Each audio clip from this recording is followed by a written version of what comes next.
It is a particular pleasure for me to introduce our next speaker, Ather. I'll put her website there. She is a political anthropologist, poet, short fiction writer, and columnist, an associate professor in the Department of Anthropology and Gender Studies program at the University of Northern Colorado, Greeley. She's the author of Resisting Disappearance, Military Occupation and Women's Activism in Kashmir, a book which has won the 2020 Gloria Anzaldúa Honorable Mention Award. And that's just one of the many things she has published. I want to say she's founder editor of Kashmir Lit and is the co-founder of Critical Kashmir Studies Collective, an interdisciplinary network of scholars working on the Kashmir region. And departing a little bit from my practice so far, I'm gonna link to a wonderful interview with Ather that will give you a sense of the range of work in which she is engaged. Today she will be speaking to us about Kashmiri poetry and poets and the imaginaries of love, loss, and freedom. Ather, it's yours.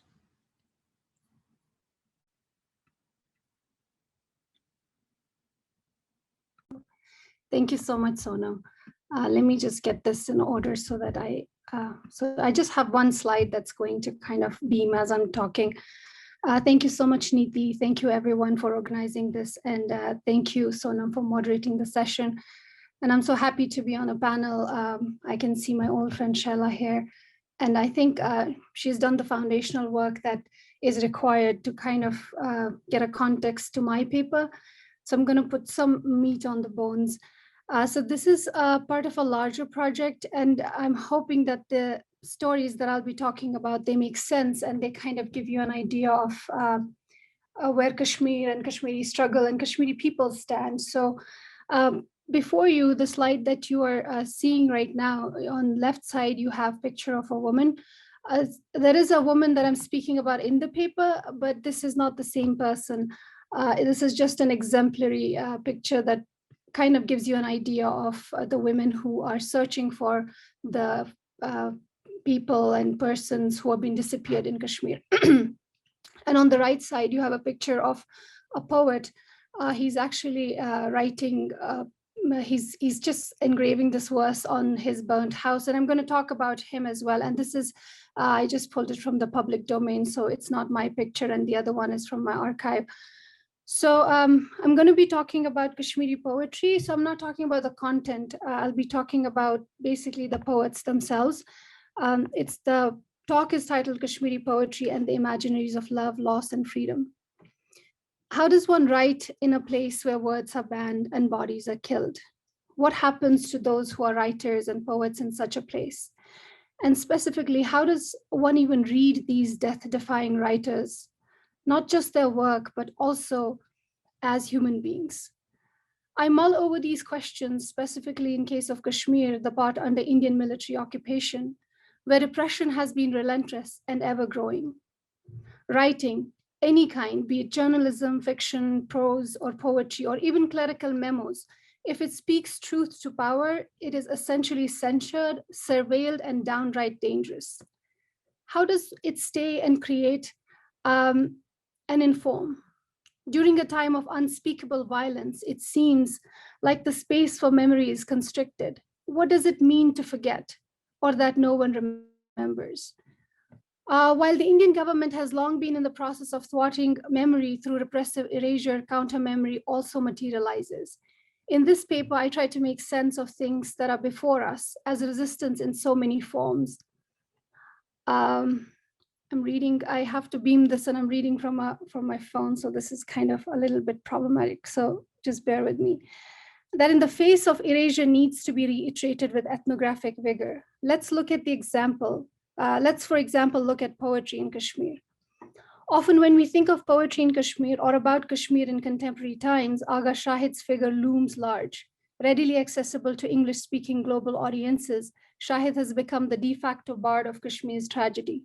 However, the horizon of poetry in Kashmir is brimming with voices who continue to defy death and risk danger by continuing to write, be it in Kashmiri or other languages, and live in the region. This talk focuses on poetry in Kashmir as an act of placemaking for loss and erasure that Kashmiris face each day. In context of Palestine, the loss of homes, land, and memory Edward Said repurposes the concept of placemaking, which encapsulates the creation of a site of narrative history in order to counter the increasing depredations of occupiers' hegemony over knowledge production and the deepening settler colonial policies. I focus on the two Kashmiris whose lives, especially in these moments of heightened visibility, speak to the art of poetry as placemaking, as a situated act. These are the two people that you see behind you. One is an exemplar, not the person itself.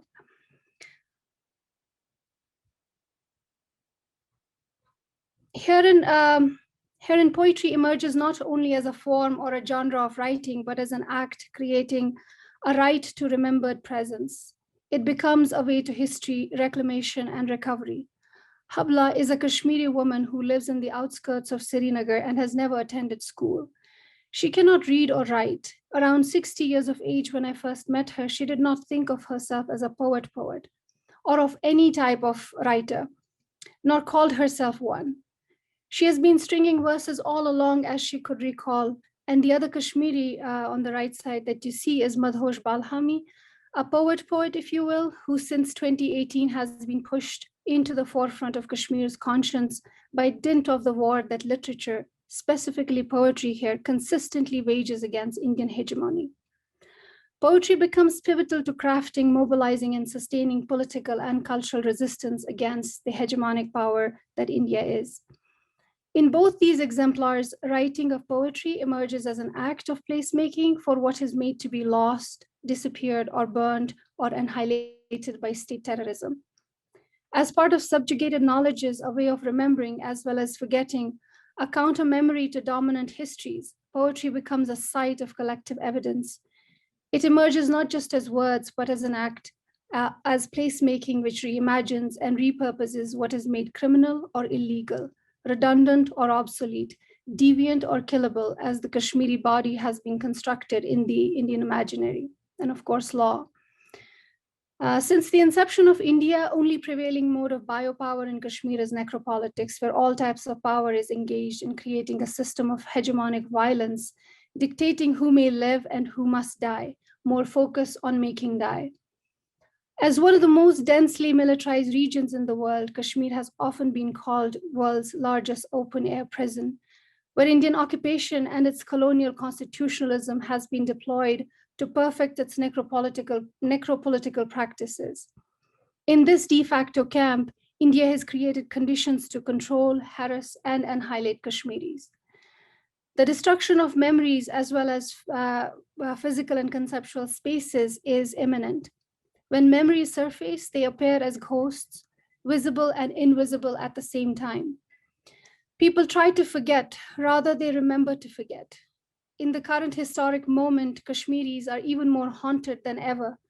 One of the main protections against a complete annihilation through a full-fledged settler colonialism was the territorial sovereignty clause, which was removed by India along with the special autonomous status in 2019.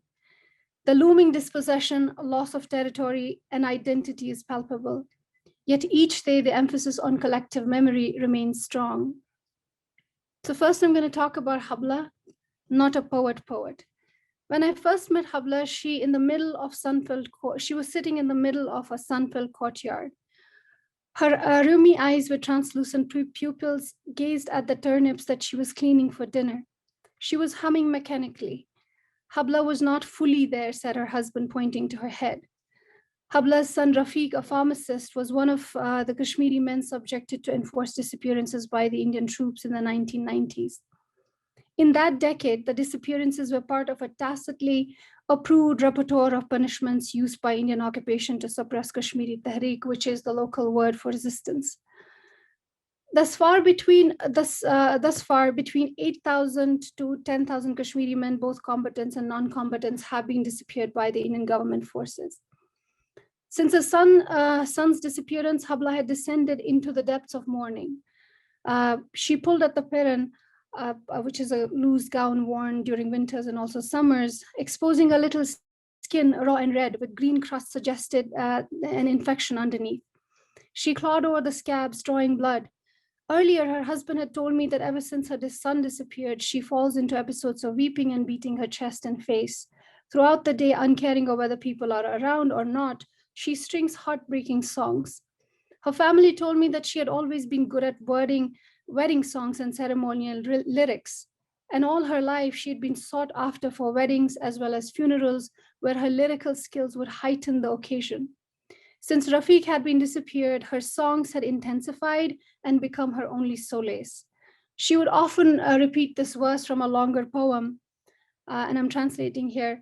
I'm bearing the pain of my heart burnt to cinders. I'm calling you day in and day out. Habla's grief was humbling. Her verses were more potent, more lyrical in Kashmiri than the translation suggests. She told me, my son left for the city one morning. Instead of just tea, I fed him a plateful of rice, thinking he would have a substantial meal because the journey to the city is long. And the journey has been long indeed. He said while leaving, Mother, I'm off to get the medicine.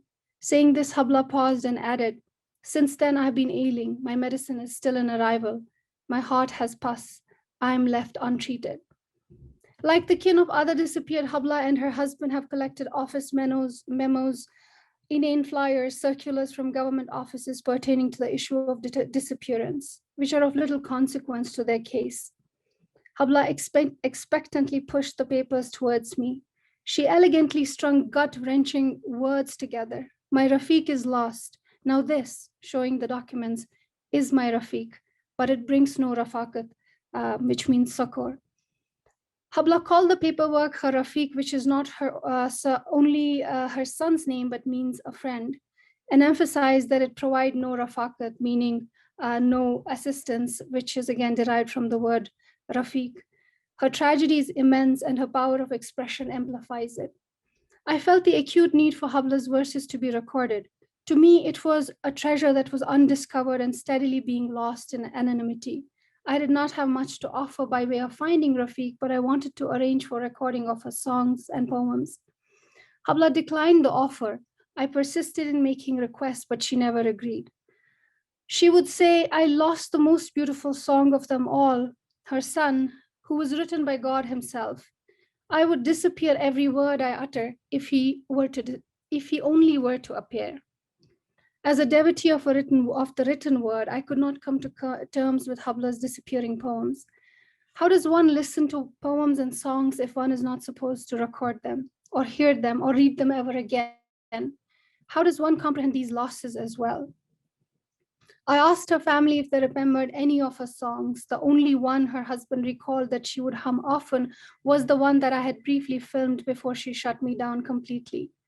After that, she never agreed to be filmed either, and I did not want to convince her otherwise. How could I make sense of this river of lament that was disappearing into the ocean of mourning? It was eternal and ephemeral at the same time. As a site of As part of the repertoire of mourning, it was an act of placemaking, a site of evidence of a son, of his loss. As an embodied memory, it engaged in an act of transfer. While it was so evanescent and temporal, the strength of Habla's act of poetry was that it was in some measure safe from censure. It stood as a symbol of politics of mourning, allowing contestation against the crippling nature of Indian necropolitics. In these private spaces, Habla's resistance was not just a negation of hegemony of Indian tyranny, but also a search for a technique, a form of power through daily symbolics of placemaking. It was what I refer to elsewhere as affective law. This act of poetry is part of subjugated knowledge that is expressed in private transcripts and remains mostly hidden from the dominant group. As a counter memory, it might remain invisible to the mainstream and have a precarious subterranean existence unless it is excavated and preserved through ethnographic vigor. So the other person that I'm talking about is Madhosh Balhami, who you see on the right side. He's a poet. How does one comprehend a poet whose entire life's work turns to cinders? How does one make sense of poetry that has ceased to be ink and turned into ash? In 2018, a 55-year-old poet named Madhosh Balhami, a poet of some renown, lost all of his poetry to fire, written over a 30-year period. Barring some copies of his previously printed works and what his friends had recorded, nothing was left. One afternoon, Madhosh had to flee his home. Sorry, just lost this. One afternoon, Madhosh had to flee his home, which became the site of encounter between the Indian military and 3 Kashmiri combatants. When Madhosh returned home, it had been burnt down, and in it, the 3 Kashmiri fighters and his poetry. According to him, his writings would easily fill 10 to 15 volumes, but he lost it all. Madhosh's destroyed home is not an anomaly. In recent years, civilian homes are increasingly being put to arson by the Indian troops. Instead of apprehending these ill-trained, ill-armed, and often juvenile fighters, they're killed by burning them inside the hideouts. The military says that this way it's easier to fight the hidden war. Madhosh's poetry fell prey to this Indian war crime. Wandering around the ash-filled courtyard, Madhosh walked like a crazed man, inching closer to the meaning of his name. His face etched with so many lines, it's as if a cartographer has gone insane. Using a piece of coal from the burning home, he was found carving the following verses on the pillars that were still standing amidst the destruction. That's what you see him doing. बहुत आज तक लुट चुके हैं भरे घर, अभी तक बावफा गर्दनें कट रही हैं. Until now, many homes have been plundered. Thus far, the faithful throats are still being slit. The loss of his poetry is no doubt a deep wound, but Madhosh's mourning of the 3 young Kashmiri fighters is even deeper. His etching of the verse is an act of poetry, a right to a remembered presence of the faithful throats that have offered themselves for the sacrifice of their people, for their people.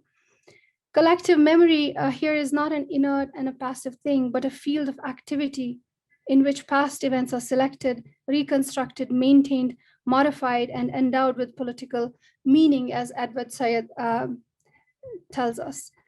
Madhosh's act of poetry is a way to history, to reclamation and recovery of collective memory against memorycide, where there is a systematic erasure of identity and history of one's people in order to write that of another people's over it. And this is from Elaine Papp, this in context of Palestine.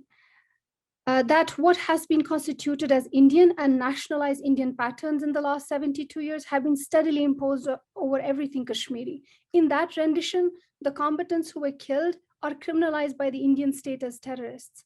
Madhosh memorializes them and resurrects them as faithful resistors and strivers who offered their lives for the sake of a cause that he himself believed in. In that moment, Madhosh acts to defy the Indian hegemonic occupation that has overruled Kashmir's political history, its literature and culture. As a Kashmiri man, a killable body himself, Madhosh himself has been subjected to multiple detentions, arrests, beatings, and accusations of being a terrorist, quote unquote, in his lifetime. He himself embodies the consequences of Indian state's terrorism. That he is not burned in place of poetry and with the boys is a mere chance. Just to conclude, so the way of poetry becomes what somewhat of a preferred shorthand in Kashmir as well, if you look at the average people. In his book, Gardens and Graves, Suir Kaul 2016 notes that Kashmiris often use verses to complete conversations that trail off. One cannot say everything you go through in Kashmir. Between enormous suffering and curbs on expression, people are often at loss for words, and most often words are censured. That's why even ordinary Kashmiris turn to poetry, not just the poets, which calls as the condensed power of poetry, which is palpable in the lives of most Kashmiris. The poems thus become a repository of what cannot be said as prose or as just normal talk by the people. And they are powerful expressions of miseries and struggles that have come to define Kashmir. This is Kaul's words. An essay published some years back was explicitly titled, "Everyone is a Poet of Memory and Loss in Kashmir." Kashmiris, according to this author, were not just poets, but writers of a specific lineage, that of loss and memory. In these exemplars that I focused on in this talk, poetry is not just being rendered in word, but deployed as an act. It's not surprising that in Kashmir, especially poetry has become increasingly popular in the last few decades. It always has been, but it's more so even now. Should we take it as a mere symptom of growing literacy, or is it pertaining to what people are writing about? Today, 2 years almost after the removal of Kashmir's autonomy and changing of domicile laws, India is pushing forward with an agenda of settler colonialism. It is steadily attempting to erase the dominant ways of life of Kashmiri people in terms of bringing changes in economy, land rights, language, and education. In this moment, it becomes crucial to illustrate how memorializing acts are codified and curated and archived, and how they're also being made lost by the Indian state's hegemony. The manner in which Kashmiris weave these experiences of their identity and loss and carve a place for memory and memorialization into their everyday illustrates how, under complete lack of freedom, nothing is ever forgotten and memory is a responsibility. Thank you so much.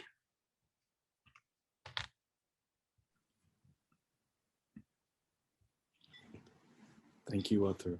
They say that you should never meet your heroes, but in this case, I'm glad I did. That was a lot. It's given us a lot to think about, and I hope we will bring it up again in the Q&A.